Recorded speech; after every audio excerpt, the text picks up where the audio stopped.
Once upon a time, there was a king who had many sons. I don't know exactly how many, but the youngest one didn't like staying home. He wanted to explore the world and see what he could do. After a while, the king had to let him go. The youngest son traveled for a few days until he found a giant's house. He decided to work for the giant as a servant. In the morning, the giant told him to clean the stable and said he wouldn't have to work more for the day. He said the young man had a kind master, but he had to do his tasks well. Also, he warned him not to enter any other rooms except the one he slept in, or else he'd lose his life. The young man thought the giant was easygoing and decided to peek into the other rooms. In the first room, he saw a pot boiling without fire underneath. He dipped his hair into it, and it turned coppery. In the next room, he found another pot, and his hair turned silver when he dipped it in. In the third room, his hair turned golden when he dipped it in the boiling pot. Curious, he went into the fourth room where he found a beautiful girl sitting like a princess. "Who are you?" she asked. "I started working here yesterday," replied the young man. "Hope you find a better place soon if you're here to work," she said. "I think I have a nice master," replied the prince. "He hasn't given me hard work today. Cleaning the stable is all I need to do." "But how will you manage that?" she asked. "If you clean it like others do, more dirt will come in than what you throw out. I'll teach you. Turn your pitchfork upside down and use the handle. Everything will fly out easily." "I'll try that," said the prince. He spent the whole day with her, and they decided to marry. So, his first day with the giant didn't feel long. As evening approached, she suggested he clean the stable before the giant returned. He tried the method she taught, but his usual way didn't work. So, he followed her advice, and the stable became clean in no time. After finishing, he went back to the room the giant allowed him to stay in and started humming and singing. When the giant returned, he asked if the stable was clean. "Yes, it's clean and fresh, master," replied the prince. The giant checked and found it true. "You must have talked to my maid. You couldn't have thought of that on your own," said the giant. "What's a maid, master?" asked the prince, pretending ignorance. "You'll find out soon enough," said the giant. The next morning, the giant told the prince to bring back his horse from the mountains. After that, he could rest for the day. "Remember not to enter those rooms from yesterday," warned the giant before leaving with his goats. "You are a kind master indeed," said the prince. "But I'll go talk to the maid again. Maybe she'll prefer to be mine than yours soon." He found her and she asked about his tasks for the day. "I just have to get the horse from the mountains," said the prince. "Not a big deal." "It's not as easy as you think," said the maid. "When you get close, fire will come from its nose. Take the bridle and put it in its mouth. Then it'll be calm." The prince spent the day with her, dreaming of marrying her and escaping from the giant. The maid reminded him to get the horse before the giant returned. So, he went, threw the bridle into the horse's mouth when it breathed fire, and rode it home easily. When the giant returned, he checked the stable and found the horse there. "You must have talked to my maid again," said the giant. "You talked about her yesterday and today," replied the prince. "Why not show her to me?" "You'll see her soon," said the giant. On the third morning, the giant went to the woods with his goats again. "Today, you must go underground and get my taxes," he told the prince. "After that, you can rest.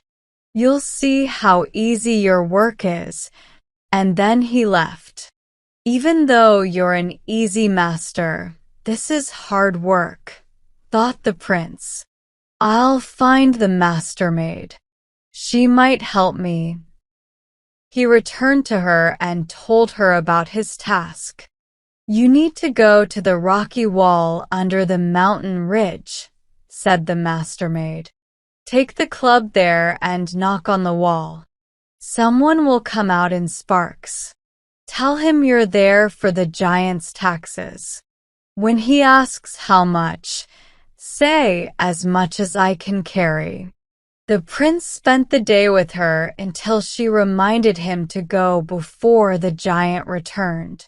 He followed her instructions, knocked on the wall, and met a fiery creature.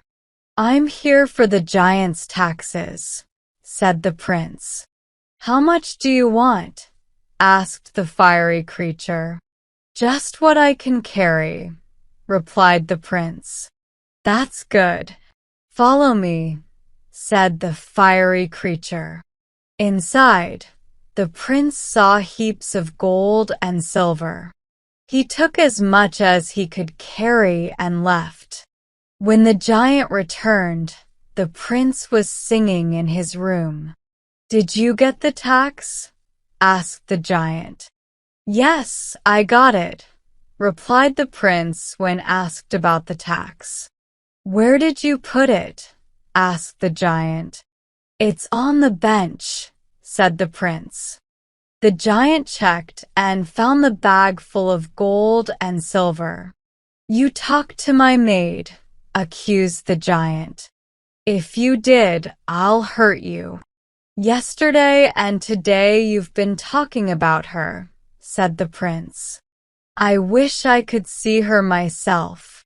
"Wait till tomorrow, I'll take you to her," promised the giant.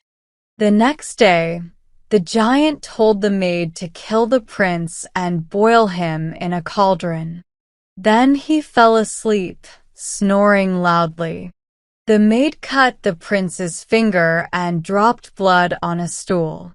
She put garbage in the cauldron but filled a chest with gold, salt, and a water flask. She took a golden apple and 2 gold chickens too. Then they hurried away, reaching the sea and finding a ship. After a long sleep, the giant asked if the food was ready. "It's just starting," said the blood on the stool. The giant slept again. When he woke, he asked if it was ready, but he didn't notice anything. "Almost there," said the second drop of blood, and the giant thought it was the maid again. He went back to sleep. After many hours, he woke and asked if it was done. "Yes, it's ready," said the third drop of blood. The giant sat up, but couldn't see anyone. "Where's the maid?" he called, getting no answer. "She's probably gone out," thought the giant. He tasted the cauldron, but found only shoe soles and rags. Realizing he'd been tricked, he raced after the prince and maid, but he couldn't cross the sea. "I'll call my river sucker," said the giant. The river sucker drank, lowering the sea level. The maid told the prince to throw salt, creating a mountain. The giant called a hill borer to dig through, but the maid used magic water to refill the sea, saving them. They decided to return to the prince's father. The prince went for horses, promising not to forget the maid.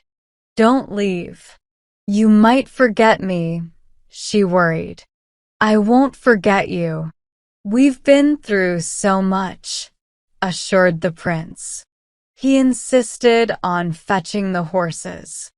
The maid agreed, but warned him not to greet anyone or eat anything. "Get the horses and come back quickly," she said. When the prince reached the palace, his brother was getting married. Everyone gathered around him, but he ignored them and went to the stable to prepare the horses.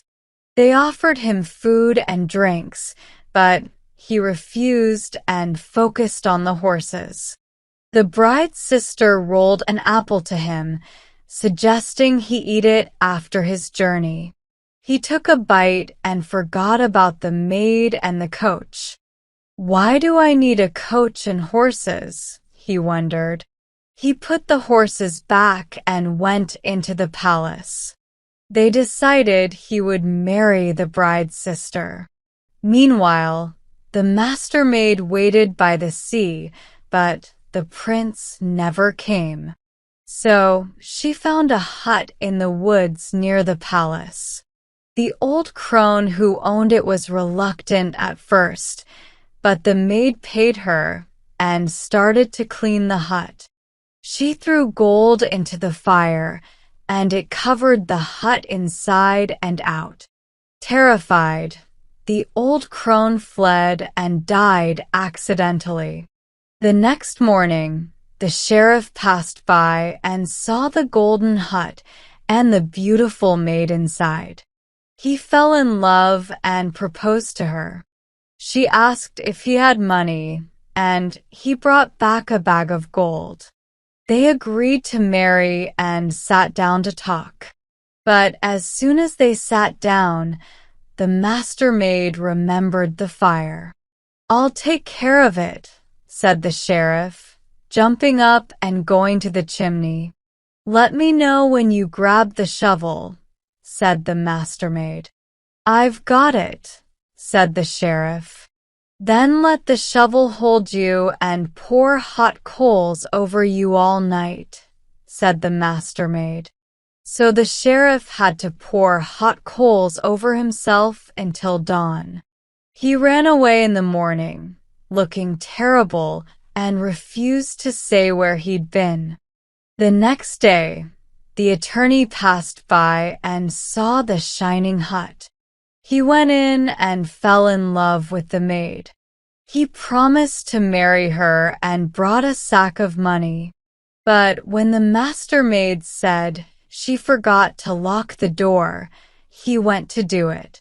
"Let me know when you grab the latch," she said. "I've got it," shouted the attorney. "Then let the door hold you until dawn," she said. The attorney danced all night, struggling with the door until morning. He cursed and begged, but the door didn't let him go until dawn. As soon as the door let him go, the attorney ran off, forgetting everything, fearing the door might follow him. He looked terrible, as if he'd been chased by rams all night. On the third day, the bailiff passed by and fell in love with the mastermaid too. He brought a sack of money, even bigger than the attorney's. They agreed to marry, but when they sat together, she said she forgot to bring in the calf. "I'll do it," said the bailiff, going out quickly. "Let me know when you grab the calf's tail," said the mastermaid. "I've got it," shouted the bailiff. "Then let the calf's tail hold you, and you hold the calf's tail, and go around the world until dawn," said the mastermaid. The bailiff struggled with the calf until dawn, forgetting everything else. The next day, there was a wedding at the palace. The brothers had trouble with the coach. The sheriff suggested getting a shovel handle from a maiden in the thicket. They asked her, and she lent it to them. But just as they were about to leave, the coach's bottom fell apart again. They made a new one, but it kept breaking. The attorney suggested borrowing half of a porch door from the maiden in the thicket. They got it and tried to go again, but the horses couldn't move the coach. They added more horses, but it didn't help. The bailiff suggested borrowing the maiden's calf, and surprisingly, she agreed. They hitched the calf to the coach, and it dashed off wildly, up and down, making them dizzy. They barely made it to the church and struggled to get out. On the way back, the coach spun even faster, and most of them couldn't remember how they got back. At the palace, the prince who had served the giant suggested inviting the maiden, who lent them the shovel handle, porch door, and calf. He believed they wouldn't have escaped without her help.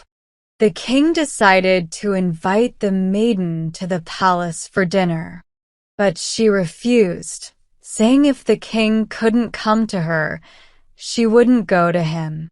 So the king went to her himself, and she agreed to accompany him. At the palace, she was seated in a place of honor. During dinner, she placed the cock, the hen, and the golden apple from the giant's house on the table. The cock and hen fought over the apple, reminding the prince of their escape from the mountain. Realizing who she was, the prince was overjoyed. They punished the troll witch who had rolled the apple to him. Then, they finally celebrated the wedding properly, with even the tired sheriff, attorney, and bailiff joining in.